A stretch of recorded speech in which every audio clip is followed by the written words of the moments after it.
মুন্সিগঞ্জে সিরাজদিখান উপজেলার কেআইন ও বাসাইল ইউনিয়নের বুক চিরে বয়ে যাওয়া শত শত বছরের ঐতিহ্যবাহী খালটি এখন অস্তিত্ব সংকটে। একসময় এই খাল ছিল এলাকার মানুষের জীবন জীবিকার প্রধান মাধ্যম। খাল দিয়ে চলত স্টিমার, বালখে, ট্রলার সহ হাজারো ছোট বড় নৌকা। কৃষিকাজ, মৎস্য শিকার সহ নানান কাজে এই খাল ছিল অপরিহার্য।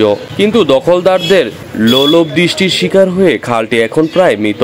অবৈধ ইটভাটা মালিকরা দখল করে খালের মুখ বন্ধ করে ফেলায় আশেপাশের বিস্তীর্ণ এলাকা জলাবদ্ধতার শিকার হচ্ছে। কৃষি জমিতে প্রবাহিত স্বাভাবিক পানি প্রবাহ বন্ধ হয়ে গেছে, ফলে পরিবেশের উপর ব্যাপক নেতিবাচক প্রভাব পড়ছে। জানা গেছে, উপজেলার রাজানগর ও কেআইন ইউনিয়নে বর্ষার বিলের পানি হরিখাল দিয়ে ধলেশ্বরী নদীতে প্রবাহিত হতো। কিন্তু এখন ফজল কোম্পানির 2টি ইটভাটা খালের মুখ বন্ধ করায় বিলের পানি সরতে পারছে না।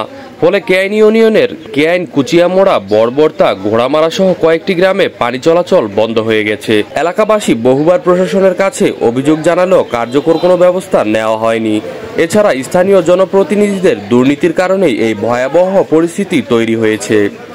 কেআইন ও বাসাইল ইউনিয়নের সর্বস্তরের জনগণ ঐক্যবদ্ধভাবে দাবি জানিয়েছেন, কাল বিলম্ব না করে দ্রুত খালের মুখ খুলে দেওয়া এবং অবৈধ দখলদারদের বিরুদ্ধে দ্রুত কঠোর ব্যবস্থা নিয়ে পরিবেশ বিপর্যয়ের হাত থেকে রক্ষা করতে হবে।